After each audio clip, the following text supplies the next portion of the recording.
¿Qué tal si te pones de pie y declaras junto conmigo: voy a vivir para ver en mi vida y en la vida de mi familia y en la vida de mi comunidad un nuevo nivel de la manifestación de la gloria de Dios? Amén. Bendito sea el Señor.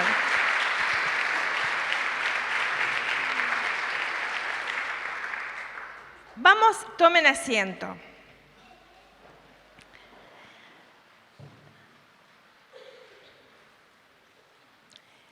Dice, vamos a tomar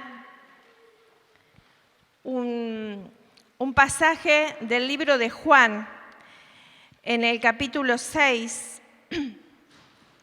que habla de un milagro.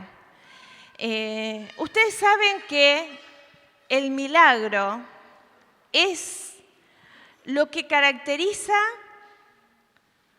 lo sobrenatural, aquellas cosas que no podemos hacer en nuestra fuerza y que Dios irrumpe poderosamente, sobrenaturalmente, en esa situación que nosotros en nuestra fuerza no podemos transformar. Pero hay algo que siempre tenemos que tener en cuenta.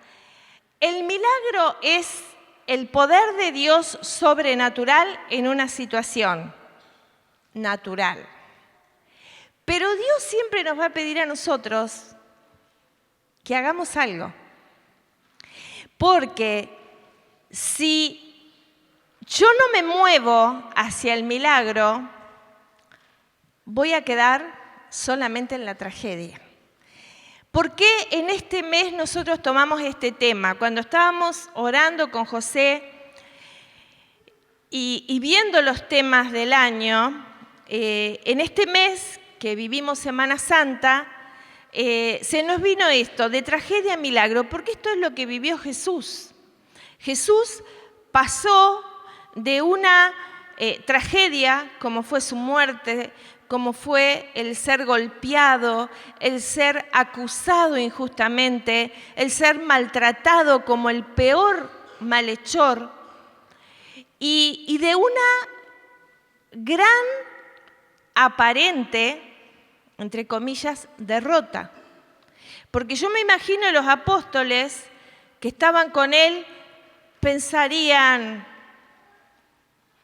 ¿y a quién estuvimos siguiendo? ¿No es que él decía que era el Mesías? ¿Qué pasó? Ahora lo vemos ahí derrotado en la cruz. Como que muchas veces nos pasa esto y nosotros en el mensaje de Semana Santa reflexionábamos sobre el sábado. Los católicos decíamos en ese mensaje, tenemos el Viernes Santo bien marcado, que es el momento de la crucifixión, y tenemos el domingo también bien marcado, que es el tiempo de la resurrección, el tiempo de la victoria, el tiempo de la vida. Pero entre el viernes y el sábado y el domingo está el sábado.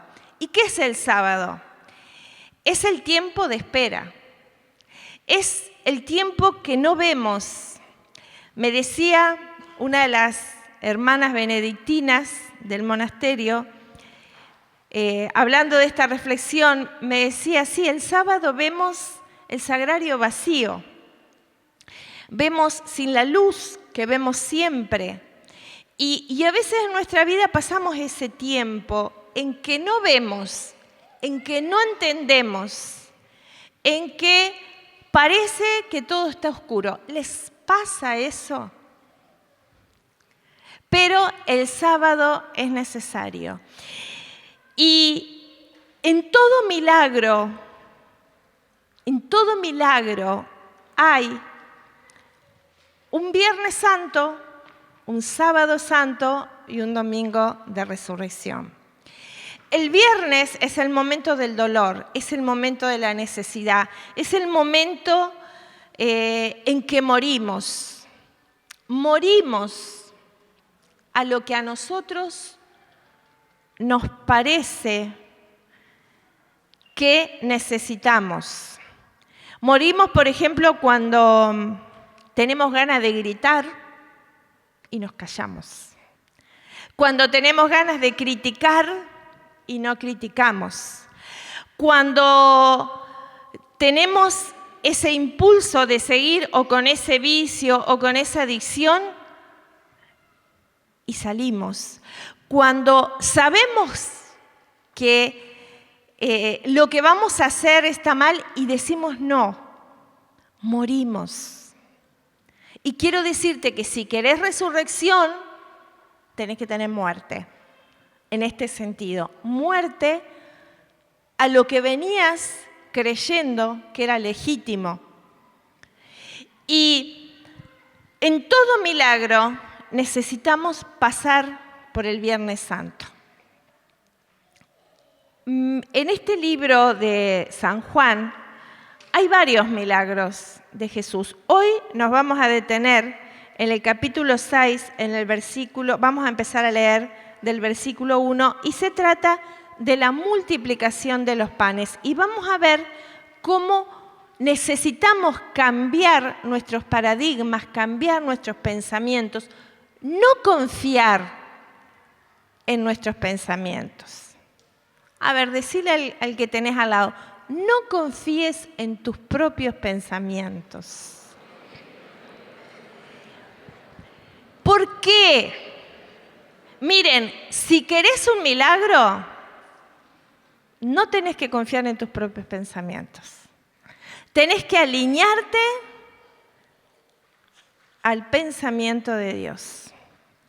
Tenés que alinearte a la palabra de Dios, a lo que dice acá y a lo que Dios puede hacer, no a lo que vos y yo podemos hacer. Porque un milagro no es algo que vos y yo podamos hacer. Tiene que haber una intervención divina.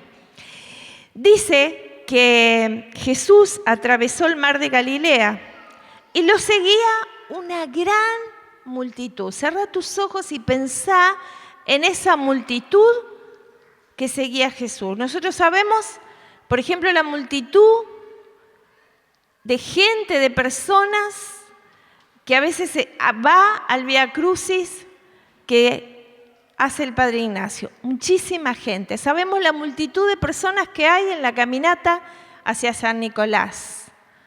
Bueno, imaginemos más gente, porque realmente dice que se acercaba la Pascua y al levantar los ojos Jesús vio una gran multitud que acudía a él y dijo a Felipe, ¿dónde compraremos pan para darle de comer? Aquí comienza la enseñanza de Jesús. Y esta pregunta Jesús también te la está haciendo a vos. Como que Jesús, a mí me gusta Jesús porque Él viene, irrumpe en nuestra vida y nos exhorta.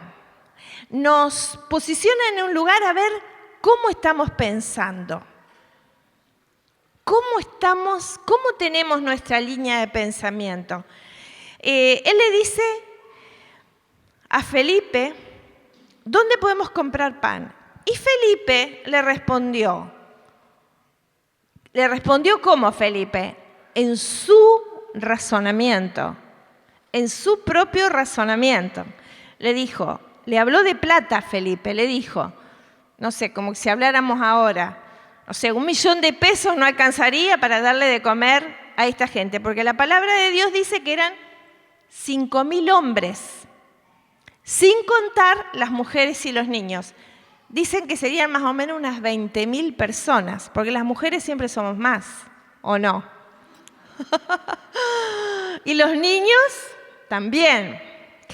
Así que serían 20 más o menos. Y Jesús le decía esto para ponerlo a prueba porque sabía bien lo que iba a hacer. Jesús venía a romper el paradigma que tenían sus apóstoles. Y hoy Jesús viene a romper el paradigma que tenemos cada uno de nosotros. ¿Qué es el paradigma? Para los que no sepan, es un patrón de pensamiento que nos dirige, que después que está formado ese patrón de pensamiento, nosotros obramos de acuerdo a ese patrón de pensamiento. Por ejemplo, yo nunca voy a salir de la miseria, siempre voy a ser pobre. Eso es un patrón de pensamiento mentiroso, porque es mentira. Es mentira. El Señor quiere que seas próspero. Pero si sos de una familia que tus abuelos, tus padres y tus bisabuelos y tus tatarabuelos fueron todos, vivieron en la miseria, ¿vos te parece que hay que vivir así? Si estás con alguna enfermedad que es hereditaria, que la tuvieron tus padres y artritis, y sí, todos en mi casa tuvimos artritis. Esta enfermedad me pertenece, dicen algunos. Es mía, me la agarré para mí, me la metí en el bolsillo. No. Otros dicen, sí, en mi casa siempre se gritó y siempre nos enojamos y vamos a seguir enojándonos. No. Y dice la palabra que Jesús los quería poner a prueba. Entonces Felipe le responde con dinero, le dice, 200 denarios no bastarían para que cada uno pudiera comer un pedazo de pan. Él hace toda una cuenta en su pensamiento. Y uno de los discípulos, Andrés, el hermano de Simón Pedro, le dijo, aquí hay un niño que tiene 5 panes de cebada y 2 pescados. ¿Qué hizo este niñito? Se ve que la mamá le había dado su mochilita con unos sanguchitos, Y este niño dijo, cuando escuchó a Jesús que dijo, ¿qué vamos a comer? Él dijo, yo tengo esto. Él no razonó. Él no hizo un razonamiento como el que hizo Felipe, que sacó unas cuentas enseguida. ¿Cuántos sacan cuentas para ver si llegan a fin de mes? Me imagino que casi todos. Y tengo que pagar esto, y no me alcanza. Y gano esto y me sale esto. Este niño no hizo ese razonamiento. ¿Por qué?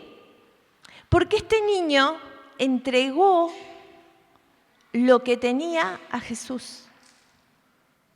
Y eso fue la sustancia del milagro. Sin eso no hubiera habido multiplicación de panes y peces. Pero este niño dio todo lo que tenía. El niño no calculó, bueno, podría haber dicho, acá esta gente no tiene que comer, al menos yo, ¿qué voy a repartir con esto si no va a haber para nadie más? Ustedes saben que leía que se hizo un estudio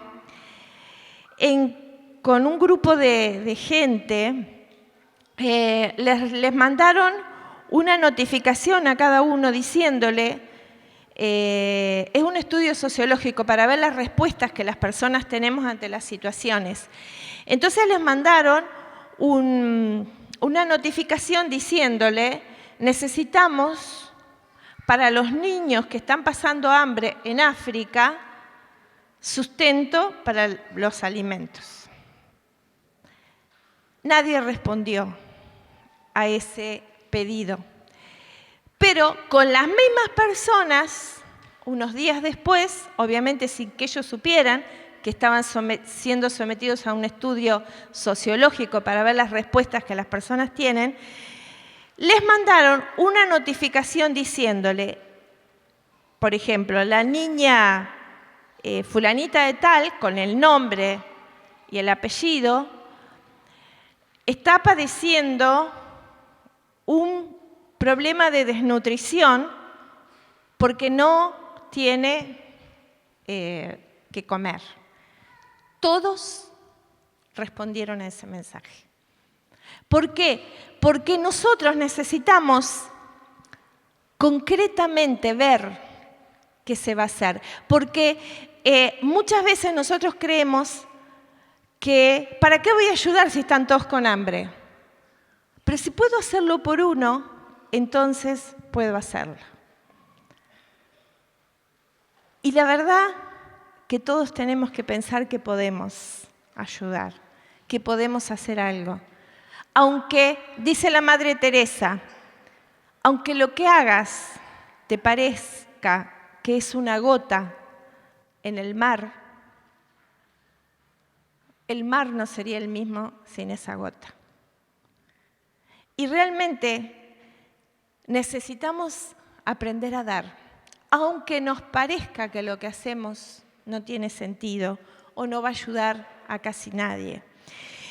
Y este niño que dio esto, y Andrés, el otro apóstol que dijo, ¿pero qué es esto para tanta gente? Y Jesús le respondió, háganlos sentar. Había mucho pasto en ese lugar y todos se sentaron. Y acá es donde dice eran unos 5.000 hombres. Jesús tomó los panes, dio gracias y los distribuyó a los que estaban sentados. Lo mismo hizo con los pescados, dándoles todo lo que quisieron.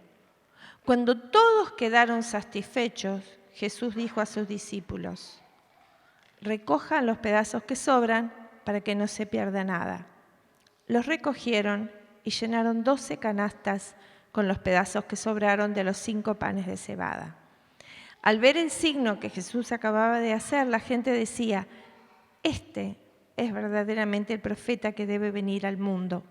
Y Jesús, sabiendo que querían apoderarse de él para hacerlo rey, se retiró otra vez solo a la montaña. Yo no sé cuál es la situación que vos o vos que nos estás viendo a través de internet estás pasando. Pero yo creo profundamente que debes cambiar tu paradigma primeramente. Tenés que creer que se puede. Tenés que creer que es posible. Tenés que darte cuenta que, aunque sea por uno, la vida puede cambiar. Yo les voy a contar un testimonio. Cuando yo era muy joven, soy maestra y apenas trabajé 6 meses en Uruguay. Y bueno, trabajaba con preescolar y tenía muchísimos alumnos. En ese momento eran más de 30, casi 40. Y cuando, como yo soy de aquella época, tocaba la campanilla para retirarse. Y bueno, todos estaban felices, niñitos de 5 años, imagínense, para irse a su casa. Pero uno de ellos me tomaba del guardapolvo y me decía, maestra, no me dejes ir, no me dejes ir, no me dejes ir. Y a mí se me partía el corazón porque yo digo, ¿qué le pasa a este niñito que con 5 años no quiere regresar a su casa, que prefiere estar en la escuela? Venía también muy pobre, vestido, con frío. Entonces le pedí al director un día, yo vivía a una cuadra de la escuela donde trabajaba, si me permitía llevarlo a casa en el horario del recreo, bañarlo y bueno, cambiarle la ropita, en una ropita que me habían traído otras mamás. Y a ver si podía, porque aparte no hablaba casi, hablaba muy poco, tenía su cabecita llena de lamparones, sin cabello. Yo averigüé, le pregunté a un médico si era que venía asiduamente a la escuela, si era algún hongo, y eso me dijo, no, esto es por los nervios que se le cae el cabello. Bueno, lo llevé a mi casa y cuando lo voy a bañar, realmente no podía creer lo que estaba viendo. Estaba quemado y lastimada su espalda, Cuando le pregunté, así lastimada de golpes, cuando le pregunté qué le pasaba, me dijo que su madrastra le pegaba. Me dio el nombre de su madrastra y me dijo que le pegaba porque él se hacía pis en la cama. Bueno, a todo esto hablé con el director, no podíamos hacer la denuncia porque tampoco teníamos elementos y el director con muy buen criterio me dijo, mira, si nosotros denunciamos esto, este niño pasa a una institución con muchísimos chicos más y lo más seguro es que su vida sea un dolor continuo. Entonces, me acuerdo, yo no era creyente en ese momento, pero recé. Me acuerdo que le pedí a Dios un hogar para Rafael. Y Dios me escuchó. Dios me escuchó porque hablé con un matrimonio que sabía que no podían tener hijos y le pregunté si no lo adoptarían y me dijeron que sí, la primera alegría. Después tenía que hablar con el papá. Cuando hablé con el papá me dijo, el papá había sido viudo y tenía 10 hijos y tenía que trabajar en el campo y dejar a sus hijitos en manos de la compañera que tenía en ese momento y también me dijo que sí. Y Rafael hoy es un hombre de 45 años, un hombre de bien, con su familia. Y yo pensaba, un detalle, algo. Yo no sé, obviamente hay muchos niños con dolores en esta vida, pero si hay algo que podés hacer por uno. Por eso aliento a las hermanas que van a ir a repartir mañana a la gente en condición de calle, algo, un mensaje, una palabra, un alimento, algo que vos puedas hacer. Eso es un milagro, eso es un milagro. Porque uno no sabe lo que puede suceder después. No sabe todo lo que puede generar. Yo veo los nietitos de Rafael y digo, qué bárbaro, ¿no? Porque en ese momento... yo además me estaba por casar, nos veníamos para acá con José, o sea que tampoco podía tenerlo en mi casa. Pero Dios se encargó. Obviamente que la obra la hizo el Señor, pero algo nosotros tenemos que hacer. Qué tremendo que pierdas la oportunidad de ser bendecido y de ser de bendición, porque no creas. Cuando nosotros estábamos mal económicamente, los pensamientos que se nos venían nunca van a salir, ustedes van a vivir siempre así, no, esto no sale, ustedes no pueden arreglar las cosas, ustedes... ¡No! El otro día que estábamos orando con muchas, lamentablemente más mujeres que hombres, parece que los padres no tienen que orar por los hijos. Fueron algunos padres, pero la mayoría cree que es cuestión de las mujeres. ¡No! Y me encantó porque fueron algunos padres que son adoptivos y ahí fueron a orar por sus hijos. Me encantó eso. Tenemos que ser guerreros, orantes, creerle al Señor. Porque el Señor es todopoderoso, pero Él está esperando que nosotros le creamos a Él. ¿Cuál es la obra que querés que hagamos?, le preguntaron los apóstoles. Y Jesús le dijo, la obra que quiero es que crean. Creer. Anímate a desafiar tu sistema de pensamiento de derrota, de queja, de agobio, de víctima. No sos una víctima, decilo fuerte, no soy una víctima. Soy una persona en victoria. ¿Y sabes por qué? No tiene que ver con lo que vos hayas hecho, tiene que ver con lo que Jesús hizo en la cruz. No desperdiciemos lo que Él hizo. Podés vivir toda una vida, podés morirte, irte al cielo, sí, pero vivir en esta tierra una vida de derrota por desconocimiento. Quiero leerles una historia real que por ahí nos va a ayudar. para terminar esta jornada con este mensaje. Dice la historia, un siervo se dedicó, una historia real, esto pasó, se dedicó fielmente a trabajar para su señor en una mansión durante muchos años. La familia del siervo, de hecho, había servido a los antepasados del Señor durante muchas generaciones.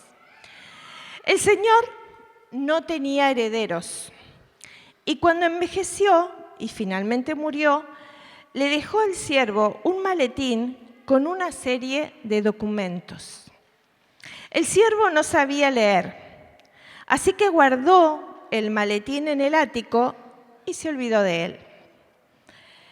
Como él siempre había vivido en la pequeña cabaña, en el terreno de la propiedad, junto a la mansión, continuó viviendo allí con su familia.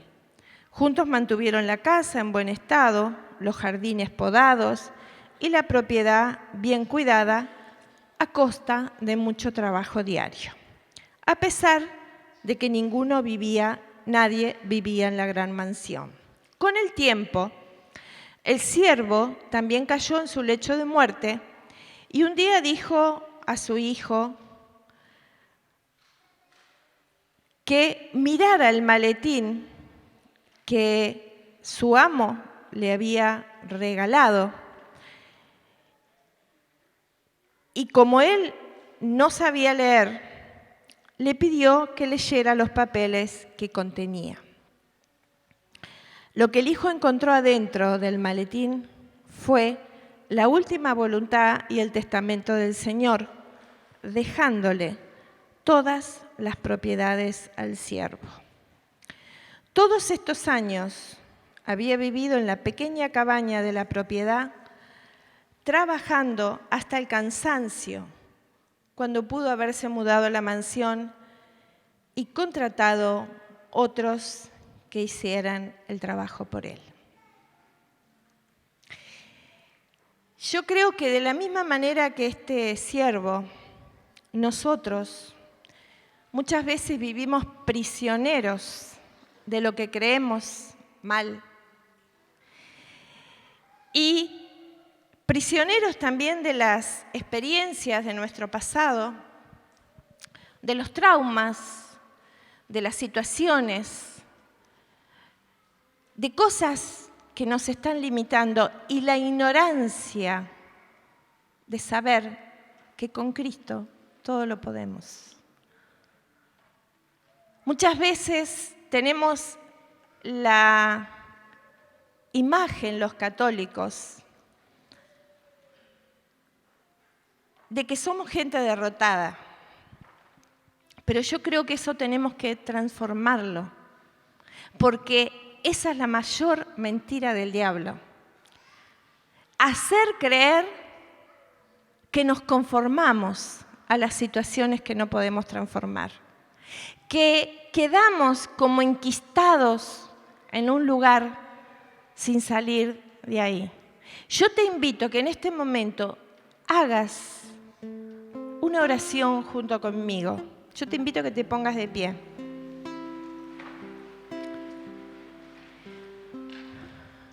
Y que de corazón le pidas al Señor que transforme tu mente por una mente abierta a recibir de Jesús. Muchas personas viven en depresión y están con miedo y están con pánico porque están bajo un sistema de mentira del diablo. Los tiene amarrados con miedo, atados con desesperanza, paralizados con lazos mentirosos de no se puede, de no valés, de esto no va a cambiar, de que te va a pasar aquello, que te va a pasar lo otro. Y hay un sistema de miedo que hace que las personas no sean libres. Yo te pido que en este momento hagas una oración conmigo y le digas, Señor Jesús, hoy me entrego a ti. Yo decido cambiar mi manera de pensar por la manera de pensar tuya. Yo te pido que me liberes de todo pensamiento mentiroso que me tiene atado a la miseria, a la desesperanza, a la escasez, a la ira, al enojo, a la ruina. Y yo me declaro, por el poder de la sangre que derramaste en la cruz por mí, me declaro libre, me declaro próspero, me declaro con una familia plena, libre de enojo, de ira, de ruina, de vicios y de todo lo que el enemigo haya querido enviar contra nosotros.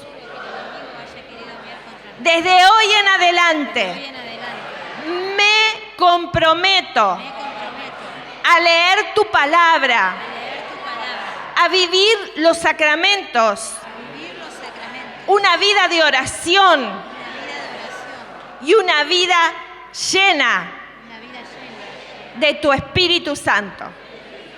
Amén, amén, amén. Dale un aplauso al Rey.